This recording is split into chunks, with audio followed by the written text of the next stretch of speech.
صاحب, زاہد عمر صاحب اور اسٹیج پہ بیٹھے تمام عہدیداران, ذمہ داران اور مجلس کی محبت پر یہاں پر آئے میرے معزز ساتھیوں, میرے بڑوں, میرے بزرگوں اور جہاں جہاں تک میری آواز پہنچ رہی ہے میری پس پردہ نشیمہ بہنوں, السلام علیکم. میرے بھائی, یہ کوئی انتخابی جلسہ تو نہیں, کوئی چناؤ کا میدان نہیں, لیکن دلی کی سرزمین پر اور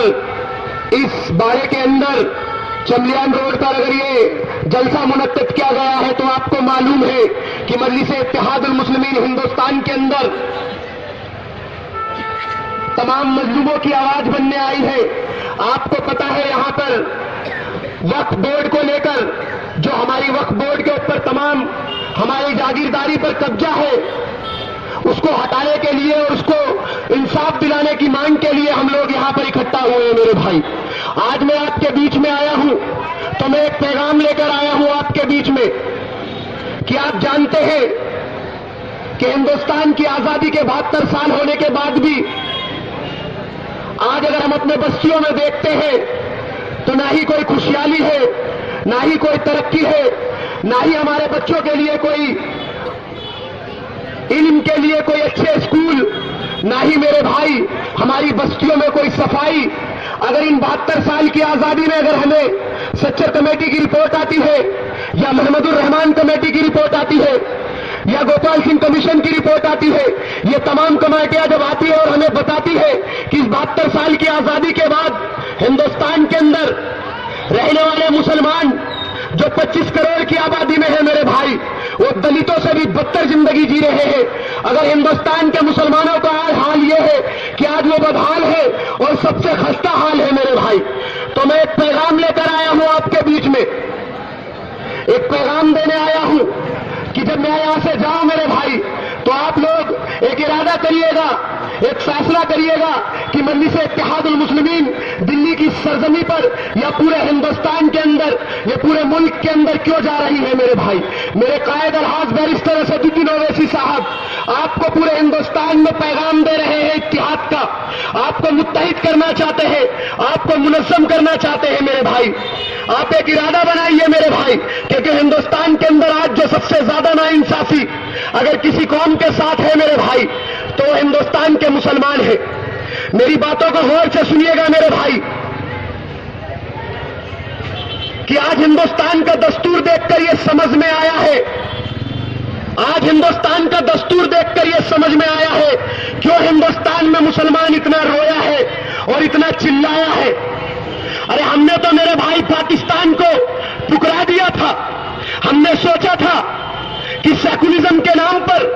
ہم کو سب کا ساتھ مل جائے گا, لیکن ہمیں کیا پتا تھا کہ اس ہندوستان میں ہی اس ہندوستان کو ہمارے ہی خون سے لال کیا جائے گا میرے بھائی. ہمیں کیا پتا تھا کہ ہندوستان کے اندر کبھی داڑھی کے نام پر, کبھی ٹوپی کے نام پر, کبھی گائے کے نام پر, کبھی بیس کے نام پر ہمارا ہی قتل کیا جائے گا. ہمیں کیا پتا تھا کہ ہماری مسجد پر ہی مندر کو بنوایا جائے گا, اور ہمیں کیا پتا تھا میرے بھائی کہ ہندوستان میں ہمارے ساتھ اتنا ناانصافی کیا جائے گا. جب میرے بھائی قانون تو سب کے لیے برابر ہے, قانون تو سب کے لیے برابر ہے میرے بھائی. اگر یعقوب میمن کو پھانسی تو ہمیں کیا پتا تھا کہ گجرات کے قاتل کو ملک کا وزیر اعظم بنایا جائے گا میرے بھائی. ہمیں کیا پتا تھا کہ گجرات کے قاتل کو ملک کا وزیر اعظم بنایا جائے گا. میرے بھائی ہم اس ہندوستان کے مسلمان ہیں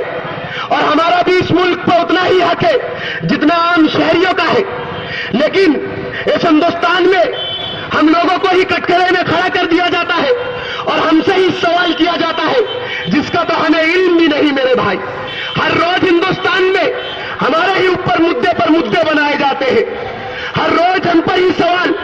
ہر روز ہم ہی اور ہم پر ہی مدے بنا کر یہ دلال میڈیا ہم پر ہی تنقید کستی ہے میرے بھائی. ہم کو ہی نفرت کے ترازو میں تولا جاتا ہے اور ہم کو ہی نفرت کا نظریہ بنا دیا جاتا ہے. کیا ہندوستان کے مسلمانوں کی پہچان صرف داڑھی ٹوپی یا تلاق حلالہ ہی ہے میرے بھائی؟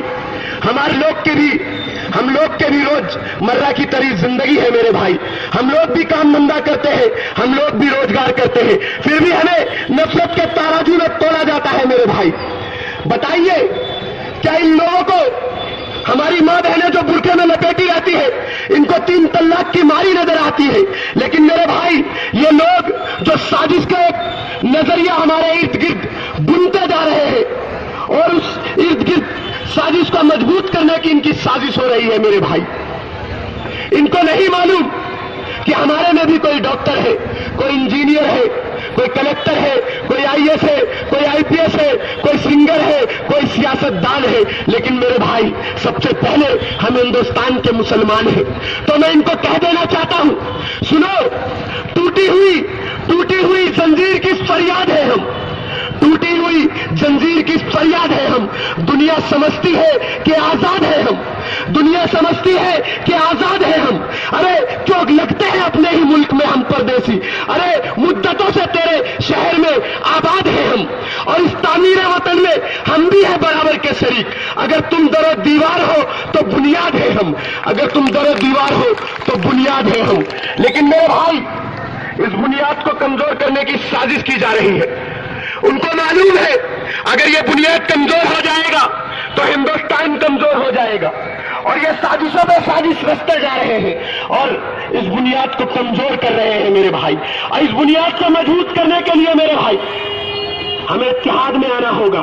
ہمیں متحد ہونا ہوگا، ہمیں منظم ہونا ہوگا میرے بھائی۔ مجلس اتحاد المسلمین ایک پیغام لے کر آئی ہے پورے ہندوستان کے اندر۔ ایک مرد مجاہد حیدرآباد کی سرزمین سے نکل کر اگر پورے ہندوستان میں اتحاد کا پیغام دے رہا ہے میرے بھائی تو صرف اس لیے دے رہا ہے اگر ملک کے اندر سب سے زیادہ ناانصافی کسی کے ساتھ ہوئی ہے تو ہندوستان کے مسلمانوں کے ساتھ ہوئی ہے میرے بھائی۔ مجلس اتحاد المسلمین کو آج لوگ بدنام کر رہے ہیں میرے بھائی۔ یہ لوگ کہتے ہیں کہ مجلس اتحاد المسلمین بی جے پی کی ایجنٹ ہے، بی جے پی کو جتانے آئی ہے۔ تو میرے بھائی آپ دیکھیے حیدرآباد کی سرزمین پر تلنگانہ کا الیکشن ہوا، تلنگانہ کے الیکشن کے ریزلٹ نے ہندوستان کے مسلمانوں کو یہ بتا دیا کہ تلنگانہ سے بی جے پی کا صفایا کر دیا مجلس اتحاد المسلمین میں بھائی، اور اکثریت کے ساتھ کامیابی حاصل کر کر میرے بھائی کے سی آر کی سرکار بنائی، ٹی آر ایس کی سرکار بنوائی میرے بھائی، اور آج یہ لوگ مجلس اتحاد المسلمین کو بدنام کر رہے ہیں میرے بھائی۔ آج ہم لوگ یہاں پر اکٹھا ہوئے ہیں میرے بھائی، آپ کو معلوم ہے ابھی چند دنوں پہلے نوئیڈا کے سیکٹر 58 کے اندر جمعے کی نماز پڑھنے کے اوپر ایک پارک میں مسلمان جمعے کی نماز پڑھنے کے لیے اکٹھا ہوتے تھے، لیکن وہاں کے اعلیٰ کمانوں نے، اعلیٰ افسروں نے وہاں پر یہ نوٹس جاری کر دیا کہ جمعے کی نماز اس پارک میں نہیں پڑھ سکتے، نہیں پڑھ تو تمام کمپنیوں پر کیس کر دیا جائے گا جو مسلمان ان کمپنیوں میں کام کرتے ہیں میرے بھائی۔ جب وہاں کے مسلمان اس بات کو کہتے ہیں کہ ہم 5 سال سے ان پارکوں میں نماز پڑھ رہے تھے، لیکن 5 سال سے انہیں کوئی دقت نہیں تھی، 5 سال سے انہیں کوئی تکلیف نہیں تھی، لیکن اس سمے آبادی کم تھی، کم تعداد میں لوگ نماز پڑھ رہے تھے، لیکن جیسے جیسے ان لوگوں کو لگا کہ نماز پڑھنے والوں کی آبادی بڑھتی جا رہی ہے، مسلمان متحد ہو رہا ہے، مسلمان اپنے ایمان کو مضبوط کر رہا ہے، تو ان کو تکلیف ہو گئی، ان کو ڈر اور دہشت لگنے لگ گیا کہ نماز سے فساد ہو سکتا ہے، ماحول بگڑ سکتا ہے۔ لیکن میرے بھائی یہ ایک سازش تھی۔ اتر پردیش کی سرکار آپ دیکھ لیجئے، بھارتیہ جنتا پارٹی جو بی جے پی کی حکومت ہے، اتر پردیش کے اندر ایسے مکھیہ منتری کو دے دیا جنا اس کو میرے بھائی علم ہے، وہ جاہل انسان جو بھگوا کپڑے پہن کر صرف شہروں کے نام بدلنا جاتا ہے، لفظ جہاد کی باتیں کرتا تھا، گھر واپسی کی باتیں کرتا تھا، جو ہمیشہ مسلمان کی عورتوں کو قبرستان سے نکال کر ریپ کرنے کی بات کرتا تھا۔ بھارتیہ جنتا پارٹی نے اتر پردیش کے اندر ایسی حکومت پیدا کر دی اور ایسے مکھیہ منتری کو بنا دیا جو مسلمانوں سے بے انتہا نفرت کرتا ہے میرے بھائی۔ تو اتر پردیش کے اندر آپ، میرا سوال ہے میرے بھائی، کیا ہندوستان کے مسلمان سڑکوں پر نماز نہیں پڑھیں گے تو کہاں پڑھیں گے میرے بھائی؟ ہندوستان کے اندر اتنی آبادی ہے، لیکن کیا کسی حکمرانوں نے، کیا کسی سرکار نے ہمیں اتنی جگہ دی کہ ہم نماز پڑھ سکے؟ میرے بھائی ہم لوگ سب لوگ اکٹھا ہوتے ہیں، تھوڑے تھوڑے پیسے کو اکٹھا کرتے ہیں، چندہ کرتے ہیں، لوگوں سے ملتے ہیں، جلتے ہیں، ایک مسجد تعمیر کرتے ہیں، لیکن اس مسجد کے اندر اتنی آبادی نہیں جا سکتی میرے بھائی۔ آپ کے شہر کے اندر، آپ کے علاقے کے اندر بھی اتنی ساری مسجدیں ہیں میرے بھائی. جب جمعے کی نماز ہوتی ہے، چاہے عید کی نماز ہوتی ہے، چاہے بقرعید کی نماز ہوتی ہے، جب یہ نمازیں ہوتی ہے تو میرے بھائی تعداد بڑھ جاتی ہے، کیونکہ لوگ کام دھندے والے چھٹی کر کر شاید سوچتے ہیں کہ ہفتے کی ایک نماز کو پڑھ لیا جائے، پانچوں وقت کی نماز نہیں پڑھ پا رہے، لیکن اس نماز سے بھی تکلیف، تو ہم کہاں پر نماز پڑھنے جائیں گے؟ کیا سرکاروں نے ہمیں اتنی جگہ دی؟ کیا ہمارے لیے کوئی بڑی تعداد کے لیے کوئی ایسی جگہ دی جہاں پر ہم نماز پڑھیں؟ میرے بھائی یہ چاہتے ہیں کہ ہم اپنے ایمان کو کمزور کر لیں، یہ چاہتے ہیں میرے بھائی کہ ہمارا ایمان کمزور ہو جائے اور ہم بھٹکتے رہے اور ان کے پیچھے چلتے رہے. آپ بتائیے دلی کے اندر اتنی وقف بورڈ وقف کی بورڈ پر زمینوں پر ان سرکاری حکمرانوں نے کتنا قبضہ کر رکھا ہے میرے بھائی؟ پورے ہندوستان کے اندر وقف کی زمینوں پر اتنا قبضہ ہے میرے بھائی. اگر وہ اس چیز کو چھوڑ دے، اگر سرکار ہمیں صرف ہماری زمینیں ہی واپس دے دے، تو مسلمانوں کے اندر اتنا اتحاد ہے میرے بھائی، کوئی ایک مسجد بھی تعمیر کر سکتا ہے، عبادت گاہ بھی تعمیر کر سکتا ہے، اور ہندوستان کے مسلمانوں کے لیے اچھے اسکول بنوا سکتا ہے، تعلیم کے لیے اچھی شکشا بنوا سکتا ہے میرے بھائی، جو بچوں کو شکشا مل سکے، اچھی عیدگاہ بنا سکتا ہے. لیکن یہ نہیں چاہتے، ان کو تکلیف ہے ہماری نمازوں سے میرے بھائی. بتائیے دلی کی شہر کے اندر کی بات کرتا ہوں میں ہندوستان کی بات نہیں کرتا. دلی کے اندر ہماری عبادت گاہوں کو بین کر رکھا ہے میرے بھائی، تالا لگوا رکھا ہے، وہاں پر نمازیں نہیں پڑھی جاتی، لیکن عیاشی کا اڈا بنا رکھا ہے. لڑکے وہاں پر جا کر اپنی عاشق نمائی کرتے ہیں، اور میرے بھائی وہاں پر گانجا، سگریٹ، دارو، بیئر ہماری عبادت گاہوں میں پی جاتی ہے میرے بھائی. تو ان کو جب تکلیف نہیں ہوتی، کیونکہ یہ چاہتے ہیں کہ ہماری عبادت گاہیں بند ہو جائے، مسلمان اپنے ایمان سے کمزور ہو جائے، اور جو یہ باتیں کرتے ہیں گھر واپسی کی اس طریقے کی باتوں سے کرتے ہوئے مسلمانوں کو کمزور کر دیا جائے میرے بھائی. لیکن آپ لوگوں کو اتحاد دکھانا ہوگا میرے بھائی. اگر ہندوستان کے اندر انصاف چاہیے میرے بھائی، ہماری جائیداد جو ہماری پرکھوں کی جاگیرداری ہے، جن پر ان لوگوں نے قبضہ کر رکھا ہے میرے بھائی، اگر اس کو لینا ہے اور اس کے حق کے لیے لڑنا ہے، تو ہمیں صرف مجلس اتحاد المسلمین کے یہ لوگ بیٹھ کر کچھ نہیں کر سکتے میرے بھائی. ہم لوگ آپ کے بیچ میں آئیں گے اتحاد کی جھولی پھیلانے، لیکن جب آپ لوگ اتحاد کی جھولی بھرو گے میرے بھائی، جب جا کر ہم ان زمینوں کے لیے لڑ سکتے ہیں، اپنی عبادت گاہوں کے لیے لڑ سکتے ہیں، اپنے حق کے لیے لڑ سکتے ہیں، اپنے انصاف کے لیے لڑ سکتے ہیں میرے بھائی. آپ کو اتحاد دکھانا ہوگا میرے بھائی. ہندوستان کے اندر آپ دیکھ لیجئے آج کس طریقے سے مسلمانوں کے شریعت میں مداخلت کی گئی، اور لوک سبھا کے اندر میرے بھائی، لوک سبھا کے اندر ٹرپل طلاق کے بل کو پاس کرا لیا گیا. لیکن جب 27 دسمبر کو جب ٹرپل طلاق کا بل رکھا گیا، ایک مرد مجاہد بے بات نمائندگی کے ساتھ، بے بات آواز کے ساتھ لوک سبھا میں چیخ کر کہہ رہا تھا کہ شریعت محمدیہ کے ساتھ کھلواڑ مت کرو، مسلمان کی شریعت پہچان ہے، مسلمان کی شریعت جان ہے، اور مسلمان کی شریعت شان ہے. تم ہمارے شریعت کے ساتھ مداخلت مت کرو، تم لاکھ بل پاس کرا رہے لوک سبھا کے اندر، لیکن ہندوستان کے مسلمان اپنی شریعت پر ہمیشہ چلتے رہیں گے میرے بھائی. چلو گے نا آپ لوگ اپنے شریعت پر؟ کیا آپ ان کے بل کو مانو گے میرے بھائی؟ اس بے باک نمائندگی کے ساتھ کہا کہ ٹرپل طلاق کے بل کو لے کر تم ٹرپل طلاق کے بل کو کرمنلائز مت بناؤ. جب ہندو لوگوں کے اندر طلاق ہوتا ہے تو ان کو 1 سال کی سزا ہے میرے بھائی. قانون کا حوالہ دیا میرے قائد نے، سویدھان کا حوالہ دیا لوک سبھا کے اندر، سویدھان کا حوالہ دیتے ہوئے، قانون کا حوالہ دیتے ہوئے ان لوگوں کو کہا کہ تم ہماری شریعت کے ساتھ مداخلت مت کرو، تم ہمارے مہیلاؤں کے ادھیکار کی بات مت کرو، تمہارا انصاف کی بھوکی نہیں ہے ہماری عورتیں، ہماری ماں بہنیں تمہارے انصاف کی بھوکی نہیں ہے، وہ اپنے شریعت پر چلتی ہے. اور دلی کی سرزمین پر میرے بھائی لاکھوں میری ماں بہنوں نے اکٹھا ہو کر دلی کے رام لیلا میدان میں یہ بتا دیا تھا حکومت بی جے پی کو کہ مسلمان مہیلائیں تمہارے ٹرپل طلاق کی بھوکی نہیں ہے میرے بھائی. لیکن یہ لوگ چاہتے ہیں ہمیں کمزور کرنا میرے بھائی. آج نریندر مودی اور یہ بی جے پی سرکار یہ کہتی ہے میرے بھائی کہ ہم مسلمان مہیلاؤں کو ادھیکار دلانا چاہتے ہیں. تو میرا سوال ہے ان سے میرے بھائی، میرا سوال ہے ان سے، آپ دیکھیے جب نریندر مودی گجرات کا سی ایم تھا میرے بھائی، 2002 کا وہ واقعہ گجرات کے اندر جب نرودا پاٹیا کے اندر میرے بھائی جو ظلم و ستم جو گجرات کے اندر بابریت کے برسی گئی میرے بھائی. ایک انٹرویو پہ ایک ماجد نام کا شخص میرے بھائی، جب اس سے انٹرویو اس کا ہو رہا تھا، جب اس سے پوچھا گیا، وہ چشمدید گواہ اس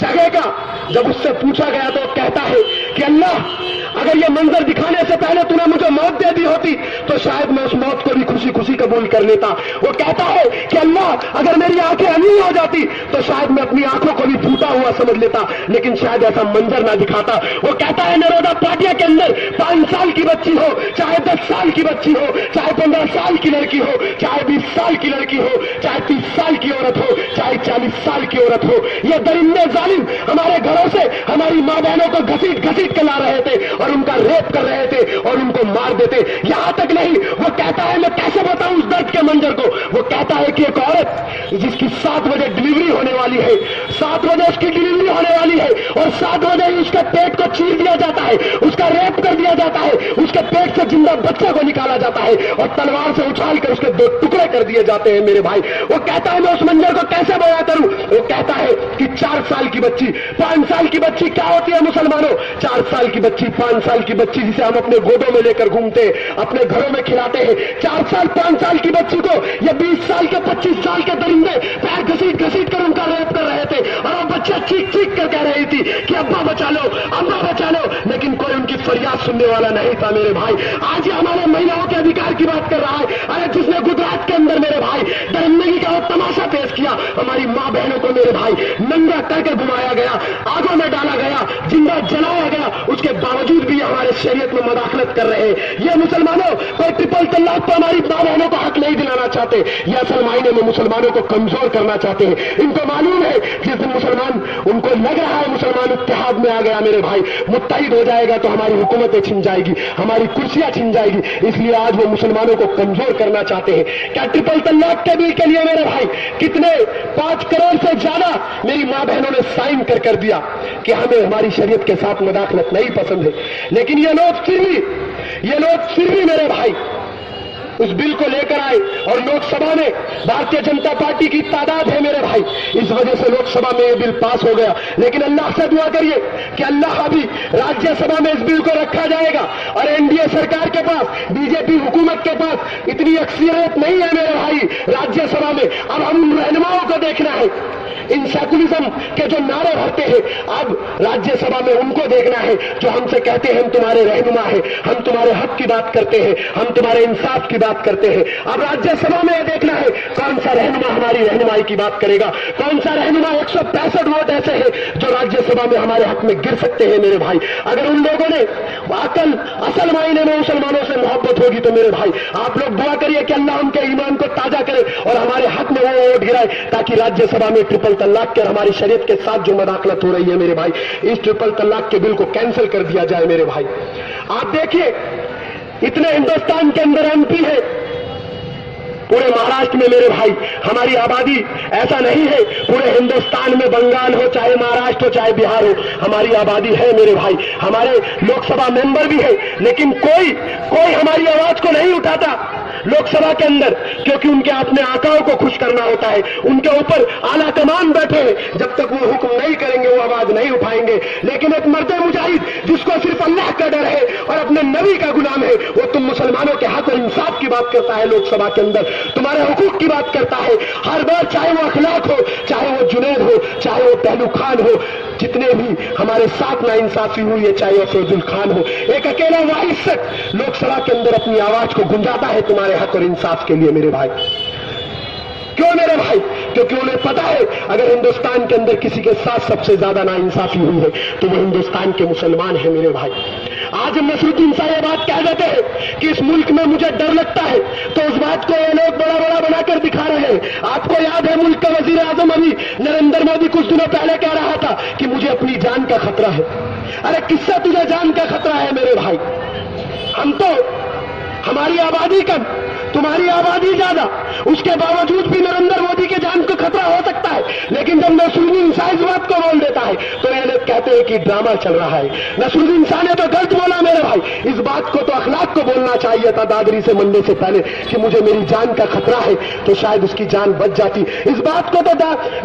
تو جنید کو بولنا چاہیے تھا کہ مجھے میری جان کا خطرہ ہے, تو اس کی جان بچ جاتی. اس بات کو تو فیضل خان کو بولنا چاہیے تھا میرے بھائی, اس بات کو تو منہاج کو بولنا چاہیے تھا, نجیب کو بولنا چاہیے تھا, تمام ان لوگوں کو بولنا چاہیے تھا, محسن شیخ کو بولنا چاہیے تھا, جن کو ان درندوں نے